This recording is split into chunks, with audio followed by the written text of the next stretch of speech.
Alors, bonjour, chers internautes, chers frères et sœurs en Christ. Nous sommes réunis ce soir pour une vidéo très particulière.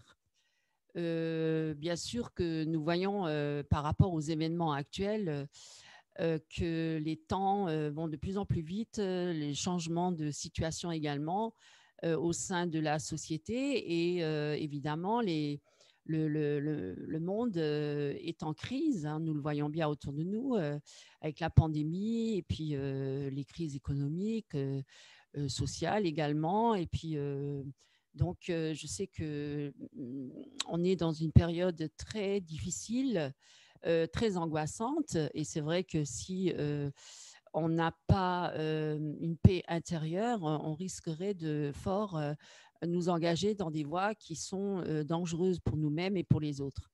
Alors c'est vrai que parfois, dans une période de crise où on essaye comment dire, infliger des choses qui sont contraires à l'éthique, hein, donc, et à la liberté individuelle, et pour provoquer des situations qui pousseraient les gens à se rallier à des idéologies qui sont contraires à leur conscience, même à leur pensée première, mais parce qu'ils sont sous la contrainte et sous une obligation euh, extérieure forte, hein, une pression très forte, et on risquerait de faire des mauvais choix.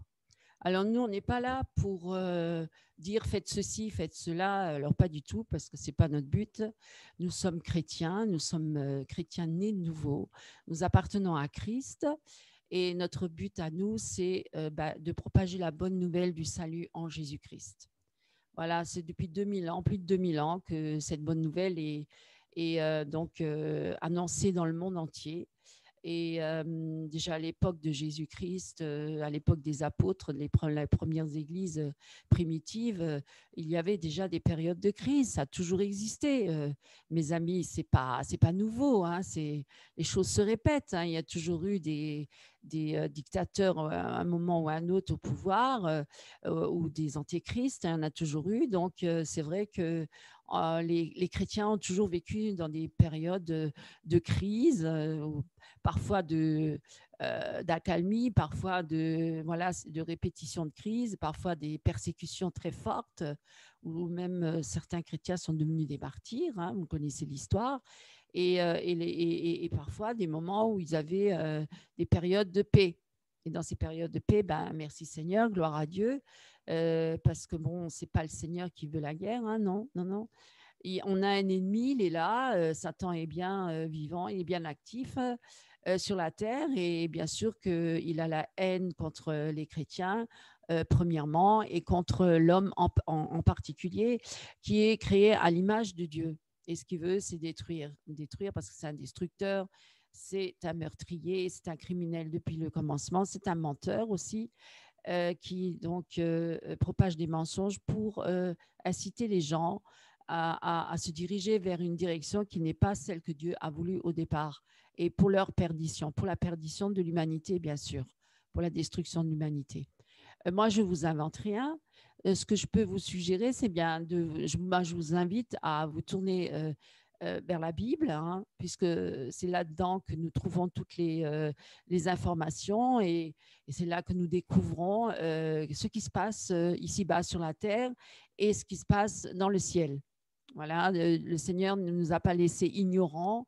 Il nous a révélé les choses à travers Jésus-Christ, bien sûr, à travers son esprit, pour que le peuple de Dieu soit averti, déjà premièrement, et ensuite pour tous ceux qui veulent venir à Christ, parce que encore aujourd'hui, Dieu appelle des âmes à venir à lui, à se tourner vers lui et à comprendre que de toute façon, il n'y a pas d'autre issue, hein. Le monde va droit dans le mur, droit dans le mur, et perdu. Voilà, c'est une humanité perdue, et les hommes sont perdus, et c'est vrai que l'angoisse est grande sur la terre, et la peur aussi, et la peur peut engendrer des situations très, très graves et pousser les gens sous la pression de faire des mauvais choix, des mauvais choix. qui regretteront peut-être toute leur vie, et si ce n'est pour l'éternité.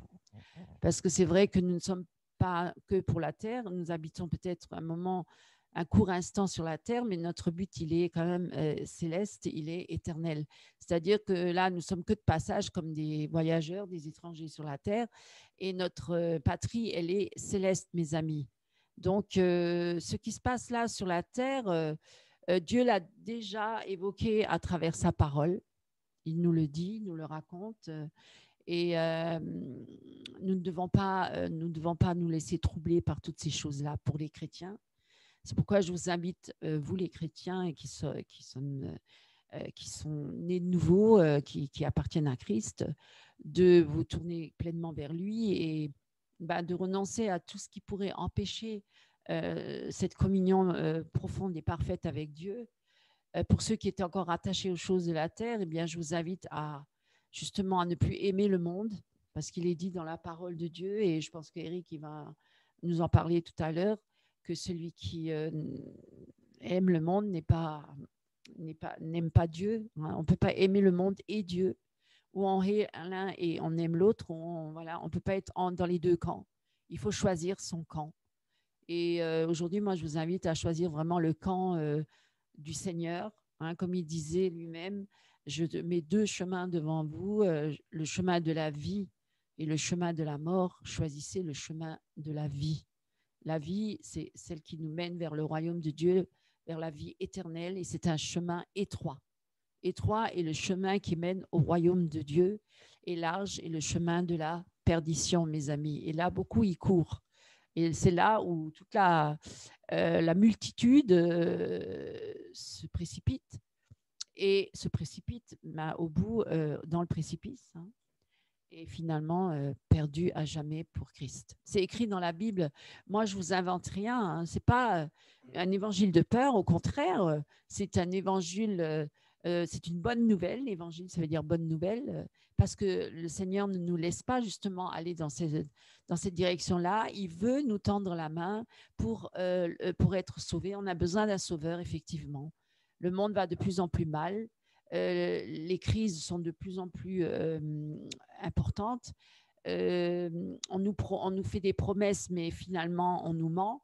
Et au bout, on se retrouve dans des situations qu'on n'a jamais désirées. De plus en plus, notre liberté est limitée et se restreint de plus en plus. Et finalement, si on ne se soumet pas à certaines règles, on est plus ou moins rejeté, ou alors menacé de choses plus graves. Donc, mes amis, nous n'allons pas parler de politique, nous allons parler uniquement d'une personne merveilleuse qui est Jésus-Christ, notre Sauveur et notre Seigneur.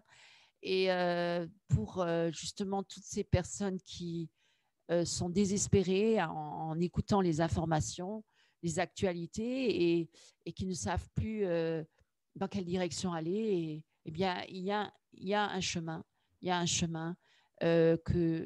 qui va nous libérer de tout ça, mes amis, et nous sauver. C'est le chemin qui nous mène à Jésus-Christ de Nazareth. Voilà, Éric, tu veux peut-être rajouter? Oui. Alors, bonsoir, frères et sœurs en Christ, chers amis, chers invités. Oui, effectivement, aujourd'hui, j'ai deux nouvelles à vous annoncer, à vous apporter.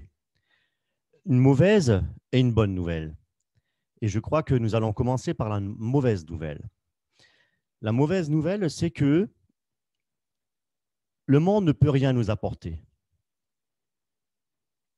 Le monde ne peut pas nous apporter une solution face aux problèmes que nous rencontrons actuellement.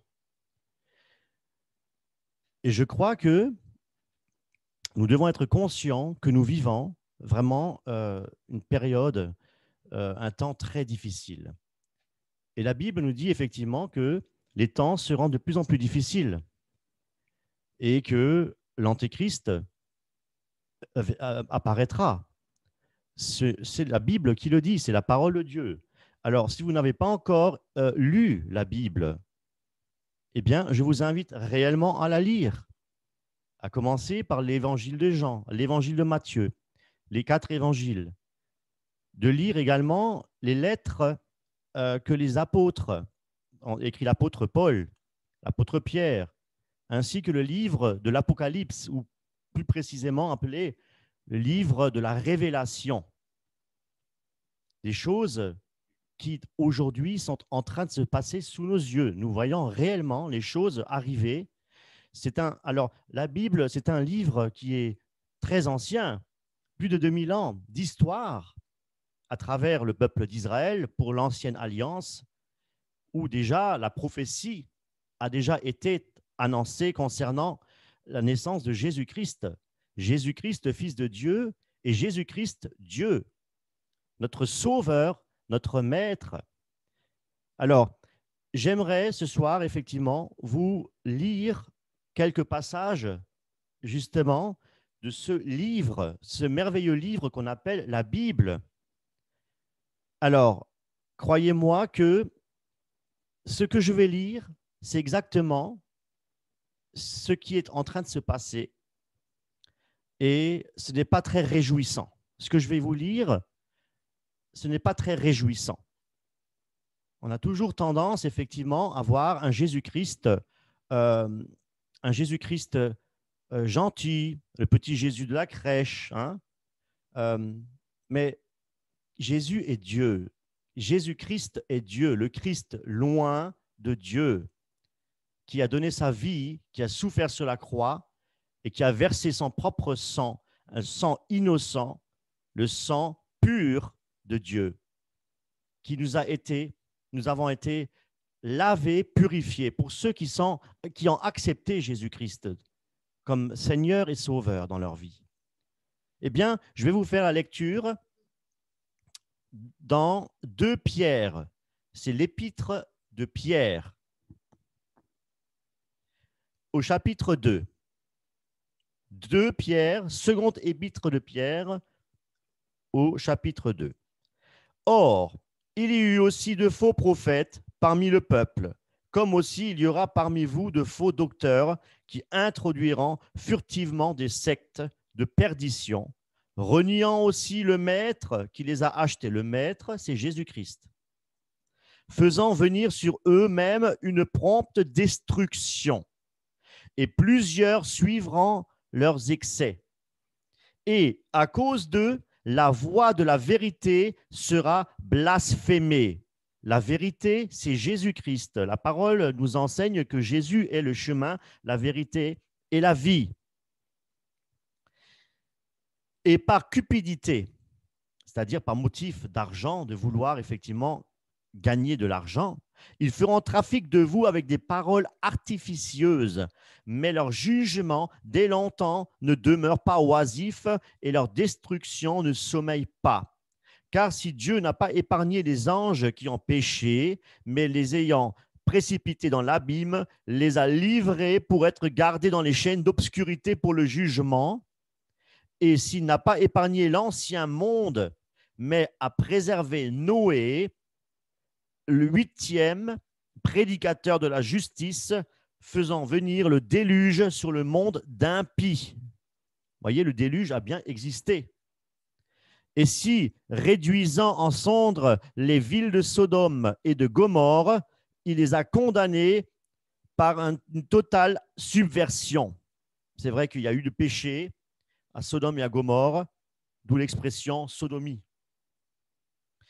Les établissant pour être un exemple à ceux qui vivraient dans l'impiété. Et s'il en a délivré le juste Lot, qui ne s'est pas effectivement corrompu et n'a pas pratiqué ces actes abominables, s'il a délivré le juste Lot, accablé par la conduite débauchée de ces hommes pervers, car ce juste qui habitait parmi eux, les voyant et les entendant, tourmentait de jour en jour son âme juste à cause de leur action inique. Le Seigneur sait délivrer de la tentation les hommes pieux. Et réservé aux injustes pour le jour du jugement, pour être punis, mais spécialement ceux qui suivent la chair dans la convoitise de l'impureté et qui méprisent la domination. Bien. Alors, nous voyons effectivement à travers ce récit que le monde va mal, parce que le monde est animé par un esprit, l'esprit de l'erreur, l'esprit de Satan, l'esprit du diable, pour effectivement, euh, pour ceux qui ne sont pas effectivement en Jésus-Christ, qui n'ont pas la vie en eux, eh bien, ils ne peuvent pas être serviteurs de Jésus-Christ, ils sont serviteurs euh, de Satan. C'est malheureux de le dire, mais c'est la vérité. Car il y a un seul chemin. La Bible nous dit que le seul chemin, c'est Jésus-Christ. C'est lui seul qui sauve. C'est lui qui nous a aimés et son Père, Dieu le Père, a envoyé son propre Fils afin que quiconque croit en Jésus-Christ ne périsse point, mais qu'il ait la vie éternelle. Et ça, c'est la bonne nouvelle. Et pour cela, je vais passer la parole à mon épouse, Karine, pour nous parler de la bonne nouvelle. Quel est notre héritage? Sur cette terre, nous n'avons pas d'héritage. Nous sommes juste des voyageurs et des pèlerins. Nous n'avons rien à espérer, mes amis, sur cette terre. Cette terre nous apporte, cette terre corrompue est à même à disparaître pour la remplacer par quelque chose de merveilleux qui nous attend, c'est-à-dire une nouvelle terre et de nouveaux cieux, la création de Dieu. Cette création que Dieu a déjà créée, que nous voyons de nos propres yeux, car la Bible nous dit dans Romains aussi que nous sommes inexcusables pour ceux qui ont vu les choses de Dieu, de dire que Dieu n'existe pas. Ils sont inexcusables, nous dit la parole de Dieu. Parce que voyant effectivement tout ce que Dieu a créé, ils ne peuvent pas dire que Dieu n'existe pas. Et le soleil, le globe et tous les luminaires dans le ciel pour nous éclairer, est-ce le fruit du hasard? Certainement pas. Nous avons un créateur, c'est Dieu, il est merveilleux. Et ce Dieu d'amour nous a effectivement, par Jésus-Christ, veut nous donner effectivement à tous ceux qui veulent le suivre, donner la vie éternelle.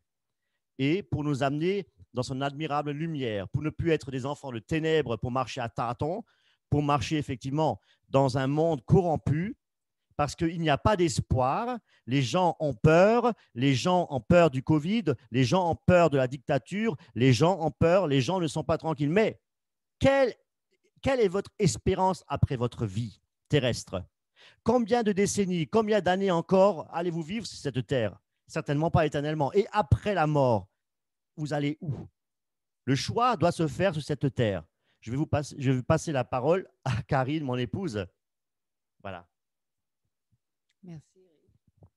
Oui, effectivement, nous ne sommes que de passage sur la terre. Mais si nous sommes là encore aujourd'hui, parce qu'on pourrait dire pourquoi Dieu ne nous enlève pas tout de suite. Alors Dieu ne nous enlève pas tout de suite parce que il veut que d'autres âmes viennent encore à lui. C'est-à-dire qu'il a dit allez et prêcher la bonne nouvelle du salut en Jésus-Christ de par le monde entier.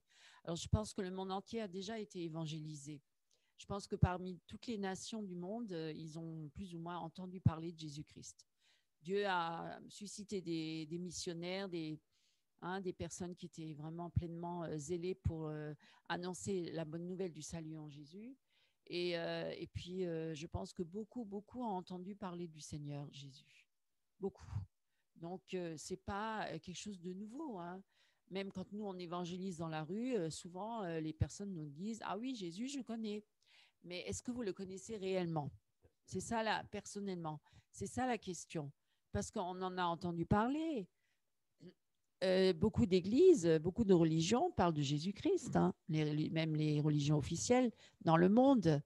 Mais est-ce que vous-même, vous avez personnellement rencontré Jésus-Christ dans votre vie, personnellement? Parce que c'est un peu ça, le sujet. C'est que Nicodème, quand il est allé dans le jardin rejoindre Jésus en cachette la nuit, c'était un prêtre, un pharisien. Et il disait, Rabbi, ce que tu fais, et tes miracles, enfin, tes guérisons et tout ce que tu enseignes, c'est digne d'un grand rabbin, d'un grand maître. Hein. Tu es docteur de la loi, même tu connais. Voilà. Et donc, il disait, mais comment tu disais, il faut naître nouveau pour entrer dans. Faut-il rentrer dans le sein de sa mère pour entrer dans le ciel? Et en tant qu'adulte, hein, oui. Donc, il disait, il faut naître de nouveau, il faut naître d'en haut, il faut naître de l'eau et de l'esprit, parce que la chair et le sang ne peuvent pas hériter du royaume de Dieu. Ça veut dire que personne ne peut être sauvé comme ça, par sa religion, par ses pratiques, par sa propre justice, par ses œuvres, par le bien qu'il fait sur la terre ou quoi que ce soit. Il ne pourra jamais, jamais être sauvé. Et un jour, eh bien, nous allons tous mourir, bien sûr. C'est le lot de tous les hommes sur la terre, hein, depuis Adam et Ève. Ça a été cette malédiction que Dieu avait ordonnée, que nous allons mourir et que le plus robuste d'entre les robustes atteindra juste 120 ans. Et donc, on est de toute façon limité, mes amis, sur la terre. Tout homme, un jour ou un autre, devra passer de la vie à la mort, donc mourir. Et même le plus riche d'entre les riches de ce monde, il ne pourra même pas emporter tous ses biens avec lui. Parce que nu, je suis venu et nu, je repartirai, disait Job. Donc, mes amis, vous n'allez rien emporter avec vous, rien. Tout le matériel que vous avez accumulé ici-bas sur la terre, toute la sueur, tout le travail que vous avez fourni à la sueur de votre front pour accumuler tout ce matériel, eh bien, vous ne l'emporterez pas avec vous. Vos belles maisons, vos belles voitures, vos beaux habits, même votre belle figure, on vieillit tous. Hein, alors, voilà. Donc, on est vraiment, notre vie, c'est qu'une vapeur qui passe. Et même toute la gloire de certains hommes sur la terre ou certaines femmes, hein, on le voit bien. Après, il y a des souvenirs sur les tombes. En souvenir. Et puis, bon, pour les plus, ceux qui ont eu une grande notoriété, on va leur mettre une stèle particulière avec un nom gravé dessus et dire ah, c'était un grand artiste. Mais bon, il est mort, il n'est plus là. Alors, on écoutera peut-être encore ses CD ou on regardera ses films si c'est un acteur, mais la personne, elle est déjà partie. Elle n'est plus là, elle n'existe plus. Elle est ailleurs, elle est dans un autre monde. Moi, ce que je veux vous dire, c'est que après la mort vient le jugement, mes amis. Donc, pourquoi est-ce que nous, on est là aujourd'hui en tant que chrétiens?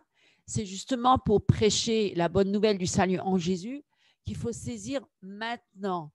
Si aujourd'hui vous entendez cette bonne nouvelle, aujourd'hui, c'est le temps de la grâce. Aujourd'hui, c'est le jour de la grâce. C'est maintenant. N'endurcissez pas votre cœur si aujourd'hui vous entendez ce message. Parce que demain, il sera peut-être trop tard. Notre vie, elle tient qu'à un fil. Nous n'avons aucun contrôle sur notre vie. Vous le savez. Vous voyez bien, vous avez certainement perdu des proches autour de vous. Bien sûr, alors, on n'ignore pas qu'on n'est pas éternel sur la terre. Hein? Ce corps-là, il va périr. Mais nous avons une âme, un esprit. Et cette âme et cet esprit, il appartient à qui? Est-ce que vous vous êtes déjà posé la question? Pourquoi vous vous levez tous les matins? Quel est le but de votre vie? Est-ce que le but de votre vie, c'est juste d'accumuler beaucoup de matériel, d'avoir une gloire, une notoriété sur la terre, d'être adulé par les autres êtres humains qui sont mortels aussi, d'avoir un moment de gloire? Est-ce que ça vous apporte une réelle joie lorsque vous vous retrouvez tout seul face à vous-même? Est-ce que vous n'avez pas des moments d'angoisse terribles où vous vous dites, mais quel est le sens de ma vie? Pourquoi suis-je sur cette terre? Et pourquoi tant de douleurs, tant de souffrances, tant de guerres? Eh bien, mes amis, vous aurez la réponse dans la Bible, la parole de Dieu. Dieu nous éclaire, Dieu nous parle, Dieu nous montre le pourquoi, du comment de toutes ces choses qui nous arrivent sur cette terre, tout le déroulement de l'histoire de ce monde, le commencement, comment elle a été créée et tous les épisodes, toutes les périodes, les plans de Dieu et la fin, l'Apocalypse. Voilà, moi je vous invite vraiment à vous plonger dans les Écritures dans cette période de crise grave où nous ne savons pas, sur la terre en tout cas, où ça va nous mener parce qu'il y a une certaine catégorie d'hommes qui se disent élites, qui soi-disant, réfléchissent pour tous les autres hommes de notre avenir. Mais au-dessus de ça, il y a Dieu. Il y a un Dieu. Et Dieu est au contrôle. Alors, n'ayez pas peur. N'ayez pas peur.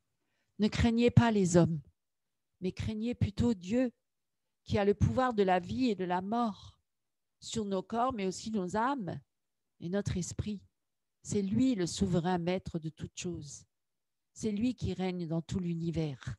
C'est lui le créateur du ciel et de la terre et de toutes choses. Et il se rit du méchant, croyez-moi. Même si à un temps le méchant prospère sur la terre et fait paniquer les hommes ou crée des situations qui est là pour opprimer l'être humain, la population, mais il a un temps très court sur la terre. Il ne vit pas éternellement non plus. Et un jour, il rendra compte pour sa vie aussi, parce que nous rendrons tous compte pour nos vies, pour ce que nous aurons fait sur cette terre, en bien ou en mal, mes amis. Il y a un jugement, ça c'est certain. Il y a un temps pour toute chose. Mais aujourd'hui, c'est encore le temps de la grâce. Et nous avons encore cette chance, mes amis, de saisir cette grâce aujourd'hui. Alors, évidemment, Dieu nous montre notre état misérable, notre état de péché, parce que c'est le péché qui nous sépare de Dieu. Dieu est tellement saint, tellement pur, tellement magnifique. Il est lumière. Et nous sommes dans les ténèbres. Et nous avons besoin que le Seigneur nous tende sa main et nous fasse grâce. C'est un cadeau merveilleux qu'il nous fait à travers Jésus-Christ, qui s'est donné en rançon pour tous nos péchés. Il a payé le prix pour nous, mes amis. Nous n'avons pas besoin de nous racheter par nous-mêmes. Nous n'avons pas besoin de faire des œuvres pour nous sauver, comme les religions nous le disent tous. Nous ne pouvons pas atteindre Dieu, même si nous faisons l'ascétisme, comme le bouddhisme ou d'autres religions qui sont là juste pour dire telle méthode marchera, tu trouveras la paix, le yoga ou autre méthode. Mais non, mes amis, c'est encore bien pire après. Mais le seul chemin, la seule vérité et la seule vie, c'est Jésus-Christ. Il n'y a pas d'autre chemin, mes amis. Et il vous tend la main aujourd'hui et il vous dit, venez à moi, vous tous qui êtes fatigués et chargés. Moi, je suis doux et humble de cœur et je vous donnerai du repos. Déposez à mes pieds tous vos fardeaux. Pourrez-vous rajouter une coudée à votre vie par vos inquiétudes? Non, non, mes amis. Les inquiétudes, à la longue, ça ronge. C'est les angoisses, les anxiétés, ça rend malade. Les êtres humains sont malades. Ils sont tellement pris par tellement de problèmes dans ce monde qu'ils n'arrivent pas à résoudre. Ils sont perdus. C'est trop. Il y a trop de choses qui se passent. On est dépassé par les événements. On n'arrive pas à contrôler toutes ces situations-là désastreuses qui nous tombent dessus. Et les hommes cherchent des solutions, mais sans Dieu, oh là là, mes amis, sans Dieu, ils trouvent des solutions qui sont inspirées par qui?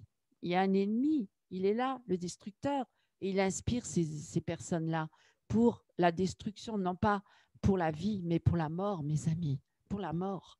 C'est pourquoi je vous le dis. Ouvrez la Bible et tout ce que je vous raconte là, c'est écrit. Je n'invente rien, je n'invente rien. Et je crois que Eric aussi, il peut en confirmer ce que je dis. Bien sûr, tout à fait. Parce que la Bible, qui est la parole de Dieu écrite par divers auteurs, quarantaine d'auteurs, et ces auteurs en tous étaient inspirés, hein, la plume, l'habile écrivain, hein, inspiré par le Saint-Esprit. Ce livre n'est pas un livre à lire comme un roman. Parce que lorsque vous lisez la Bible, eh bien, elle vous parle. Elle vous parle, elle pointe le doigt là où ça ne va pas, que ce soit dans votre conscience. Là, en lisant la parole de Dieu, vous recevrez également la foi en Christ. Parce que la parole vient de ce qu'on entend, et ce qu'on entend, c'est la parole de Dieu. Lorsque vous la lisez, lisez-la à voix haute pour l'entendre. Et à ce moment-là, si vous êtes même malade, si vous avez même une maladie incurable, notre Dieu d'Israël, notre Dieu tout-puissant, eh bien, il sera capable de vous guérir là où vous êtes. Car rien, la Bible nous dit par la foi, rien n'est impossible à Dieu. Tout est possible à celui qui croit. Et celui qui met sa foi en Dieu, celui qui met sa foi en Jésus-Christ, obtiendra la vie éternelle. Parce que Jésus-Christ est notre Seigneur et notre Sauveur et notre Maître. N'ayons pas, sachez bien que ne mettez pas votre confiance dans l'homme, ne mettez pas votre confiance dans comment dire, dans les institutions politiques, sociales. Non, mettez votre confiance en Jésus-Christ. Hein? Ça, il faut passer par Jésus-Christ. Jésus est le chemin, c'est la porte.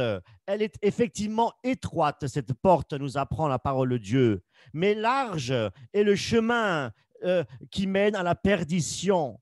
Beaucoup entrent par ce chemin large, ce chemin que tout ce que le monde peut offrir, les fêtes et les beuveries, toutes ces choses-là que le monde offre, pour que les gens se perdent, surtout pour qu'ils n'aient pas cette conscience de l'éternité. Nous avons un adversaire. Cet adversaire existe depuis bien longtemps. Il s'appelle Satan. C'était un ange, Lucifer, qui a voulu, par son orgueil, être au-dessus de Dieu. Et Dieu, effectivement, Satan est tombé du ciel.